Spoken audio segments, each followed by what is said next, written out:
Okay, magandang hapon sa inyo lahat diyan mga kabukid 'no. So ngayon, ngayong araw, nagkaroon po ng inspection si BBM kung saan ito ay napatunayan ng mga nasa Senate kung saan totoo yung ghost project.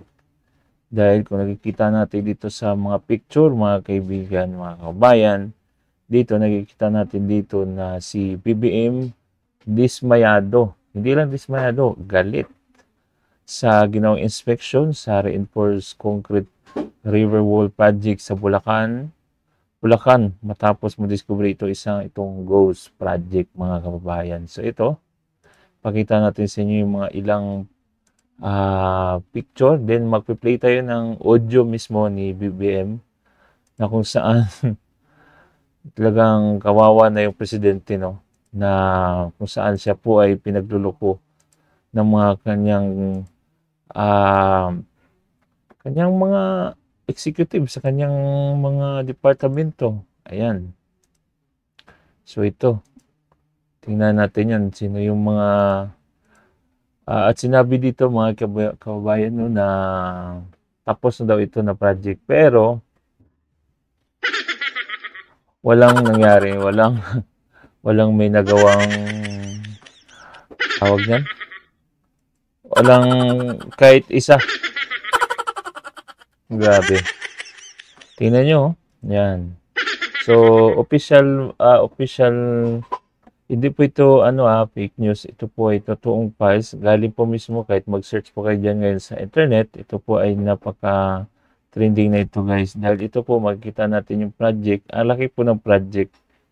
Pero, kahit isang metro daw, walang natapos. So, pakinggan natin maya sasabihin ni BBM. So, dito, makikita natin, ipakita natin sa inyo. Ito na siya. So, sa pag-inspection niya, nakita niya na wala talaga nangyari sa project kung saan ghost project na talaga po yan. Tapos na sa papel tapos na pero sa actual wala. So ito, pakinggan natin. Para ikaw ang alright, we are here and nandito naman tayo sa Baliwag dahil merong report na binigay sa atin na dumating dun sa website na itong kontrata para sa isang 50 million contract, 55 million contract for the construction of reinforced concrete river wall at Purok 4, Barangay Piel, Baliwag, Bulacan. Contract cost is 55,730,911.60. As of last month, June, ang report dito 100% complete at saka fully paid.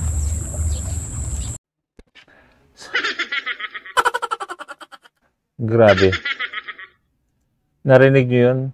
100% tapos 100% fully paid.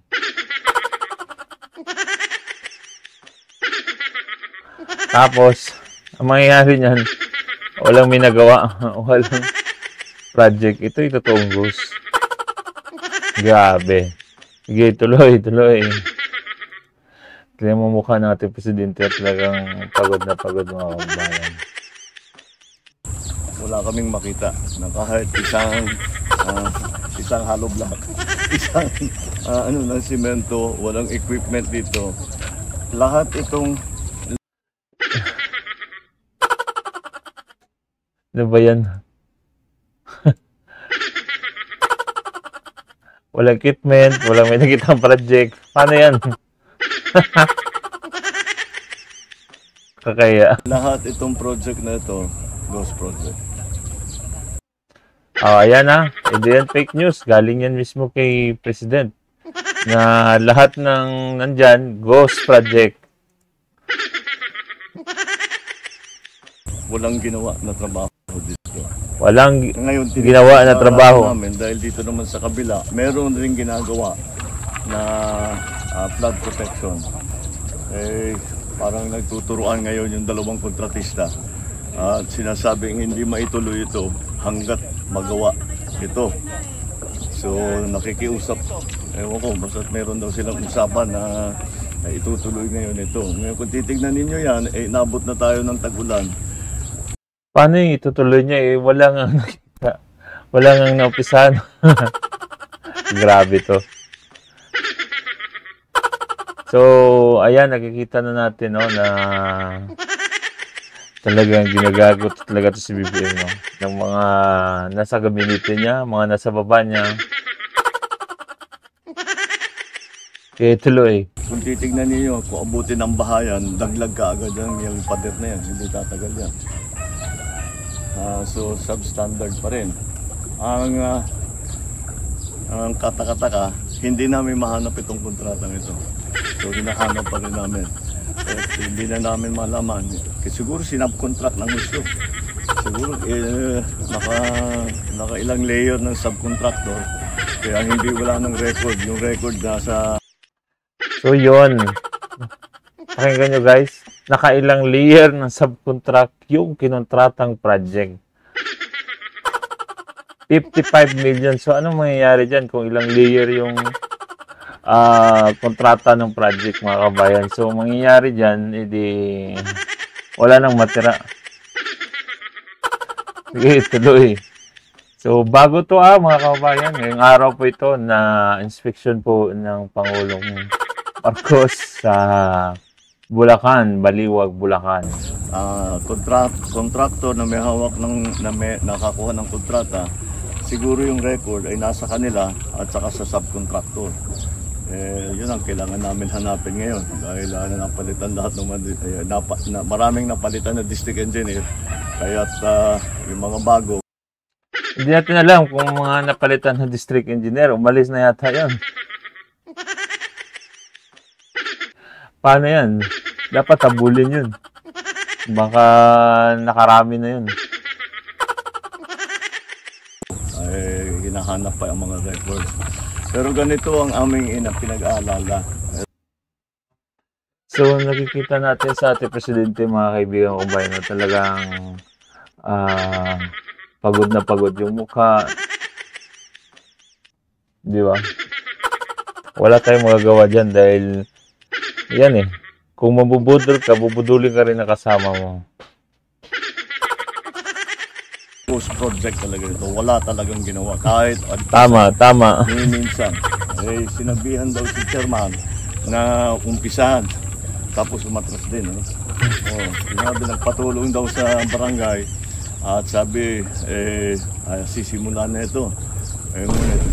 After a while, 220 meters. 220 meters dapat ang ilalagay dito na flood protection.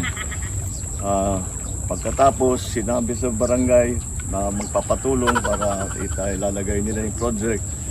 Tapos umatras din. Sinabi after a while, hindi na matutuloy. So, siguro nabayaran na. Kaya tumatras na.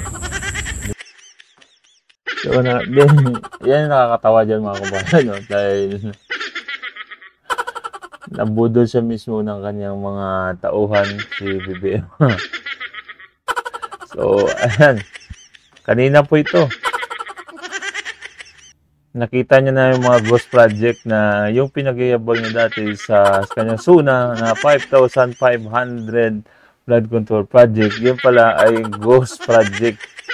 Kaya yung dumating yung bagyo o ulan, walang may nakita, guys. So, anong masasabi niyo dyan? So, wala talagang mangyayari kasi kung dating yung bagyo, tinestingan yung sinabi niyang 5,500 flood control project. Pag bagyo yun, wala. So ito na ngayon, nakikita niya na lahat ng mga sinabi niya, ng mga flood control project na inaprobahan niya, wala. Ghost project lahat.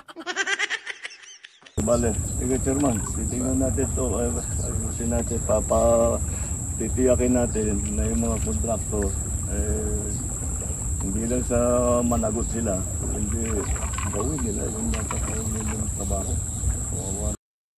Dapat kasuhan, kulong. Tapos pagbayarin kasi pera ng taong bayan yan, mga kaubayan. Hindi yan pwede na baliwalain lang.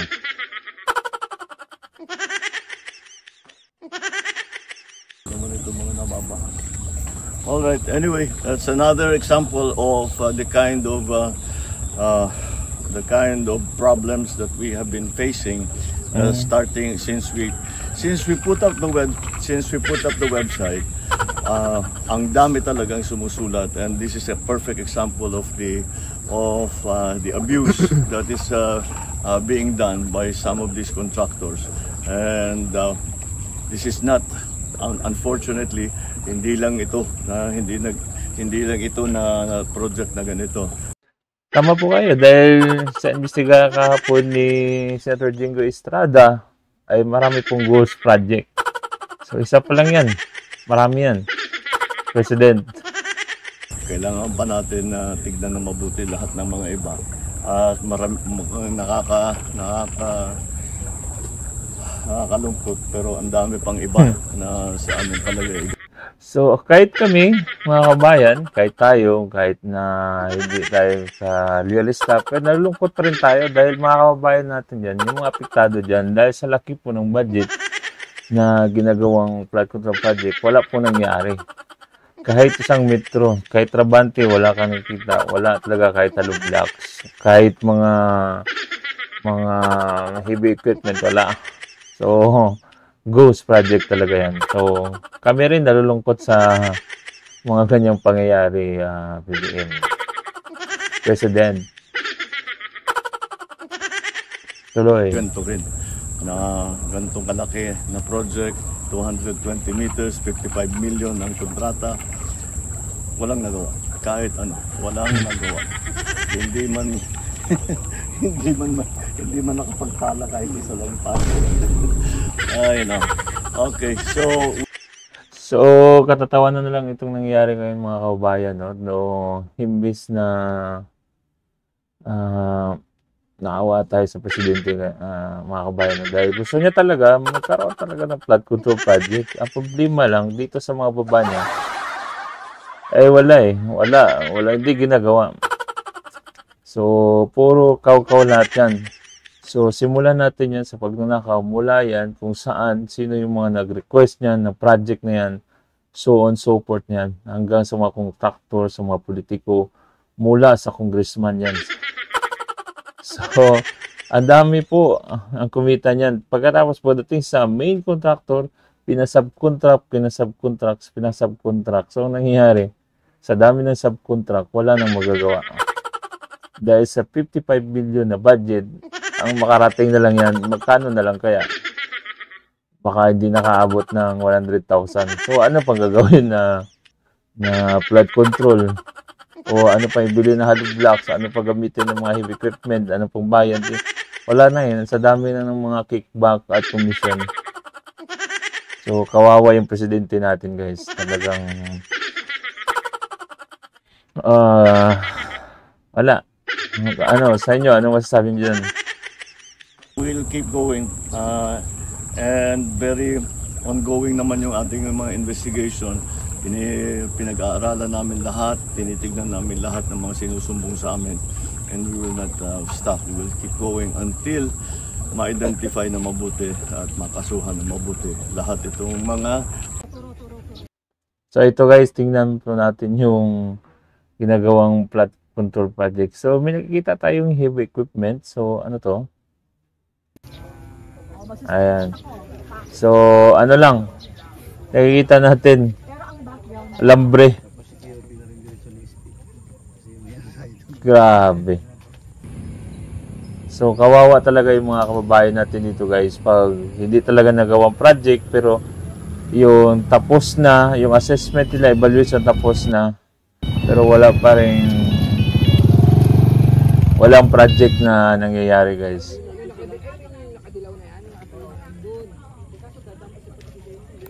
So gan, grabe no? Ayan, grabe. Wala eh. Doon po dapat yung project. Oo. Ayan. So, dapat, ano ito? Kung 200 meters, 55 million, last February pa, dapat tapos na. Yung kaso lang, ghost project eh. Tapos na sa kasulatan, pero pag chinek mo, ang problema to, paano to nakalusot sa DPWH at sa COA. So, mayroong umita dito guys.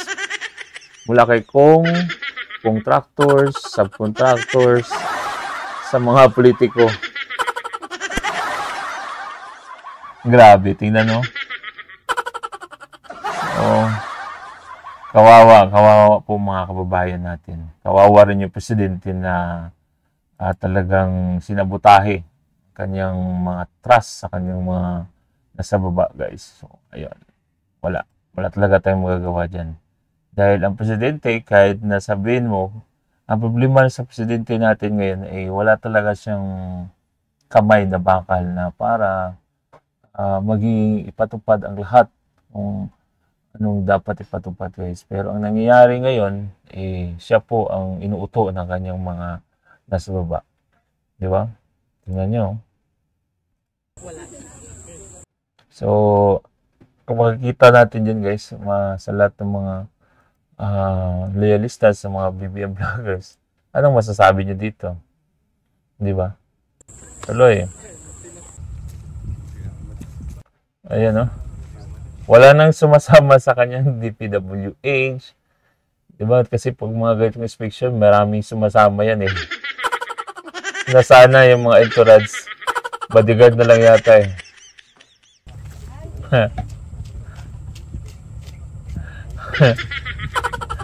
Boss, kamusta ang lakad? Kamusta ang inspection?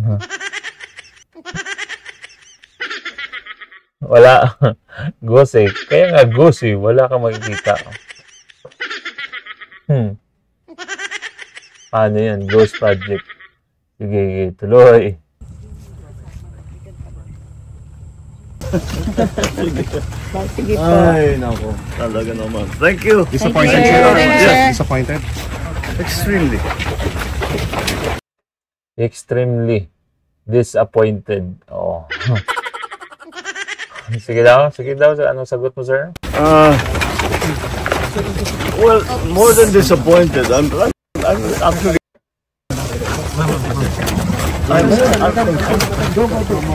I'm getting very angry.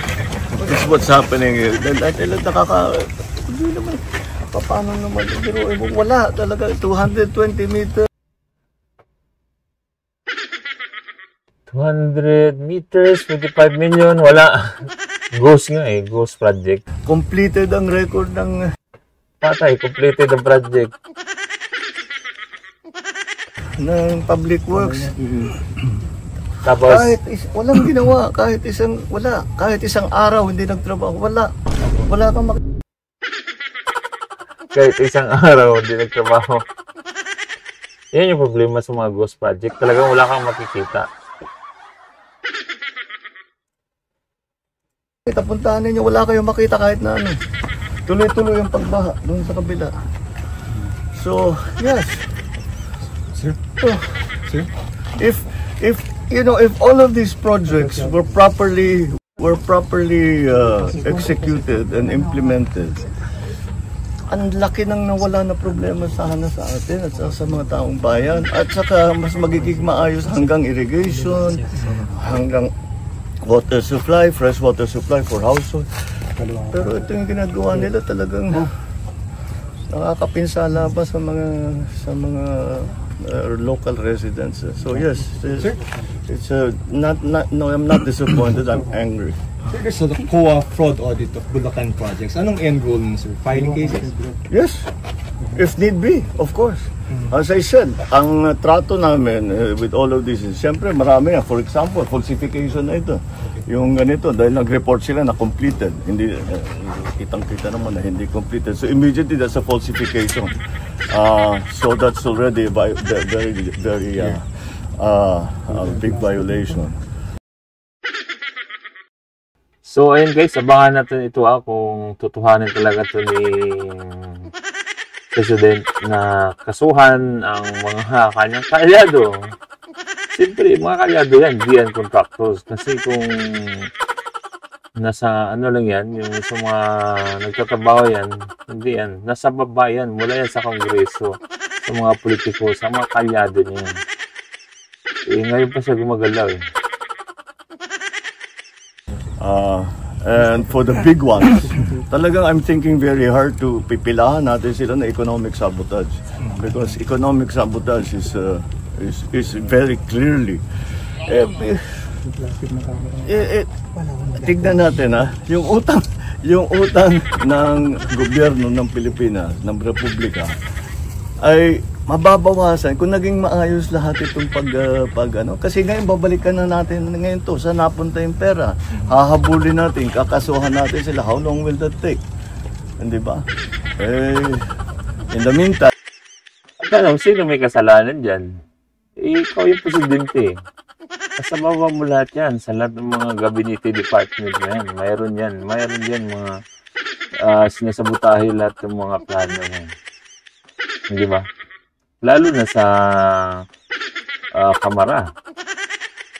So, ayan, tingnan mo ngayon. Talagang pagod na pagod ka, balisa. Ngayon mo palang chine-check eh, dapat nun pa.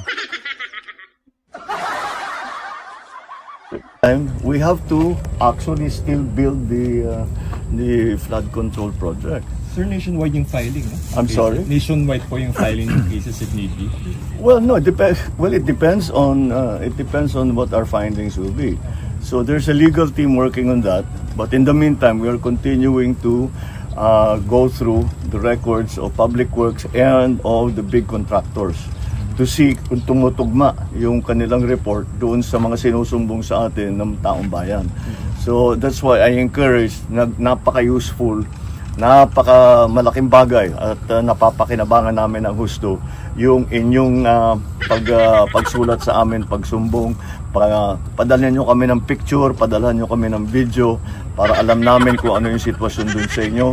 Pupuntahan natin, kung hindi ako makapunta, pupuntahan ng mga engineer natin para makapag-report sila sa atin na mabuti. At malaman talaga natin kung ano nangyari sa pondo, sino nagwaldas ng pondo,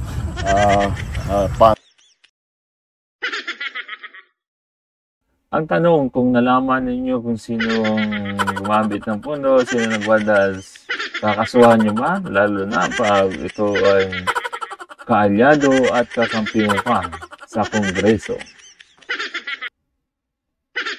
Ano? O puro lang press release para sabihin may na gumagawa ka, may pinakita ka, o, diba? Ayun ang tanong dyan. Ano nangyari yung na ibigay yung kontrata doon sa mga ganyang klaseng kontratista. So that's what we're going to do. Habang galing kami sa isang barangay, Sullivan, medyo bukid din sir yung may flood control. Hindi ba medyo weird na mga nasa bukid din yung mga flood control? Nasa? Bukid sir. Well, maraming parang hindi naman kailangan. Kahit sa design. Oh. Maraming style yan eh. Number one, yung sasabihin nila, gagawin nila na napakataas ang specifications. Sasabihin, kailangan ibaon yung pilings ng 8 meters. Sasabihin, dahil malaki ang tubig. Hindi naman totoo. Hindi naman malaki ang tubig doon. Hindi naman kailangan magkaroon ng flood control doon. O maliit lang yung flood control. So, ang gagawin nila yung tama. Pero, ang charge nila sa gobyerno, malalim. So, isa yun. Yung ganito, ghost project, kahit na nakakompleto, etc. I-report nila sa public works, kompleto, walang ginawa. So, ang tanong dyan, sino po ang magbe-verify, mag-check, magpa-fact-check sa lahat bago umpisahan ang project at pagkatapos sino mag-check? Dapat, actually, marami na yan eh. Marami, ayun siya yan eh. Bakit nalususutan ka pa, President? So,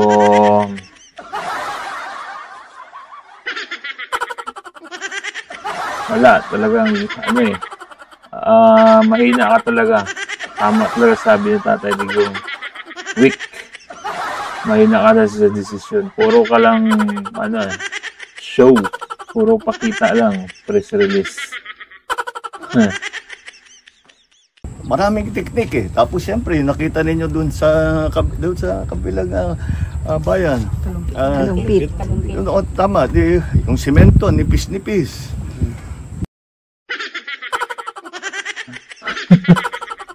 Ano. Kumakati na yung ulo. Nakakasakit talaga ito. Nakatatawa na, nakakaawa talaga ito yung BBM na. Pag nakita ko yung papunta rito, yung asphalt overlay. Sira-sira.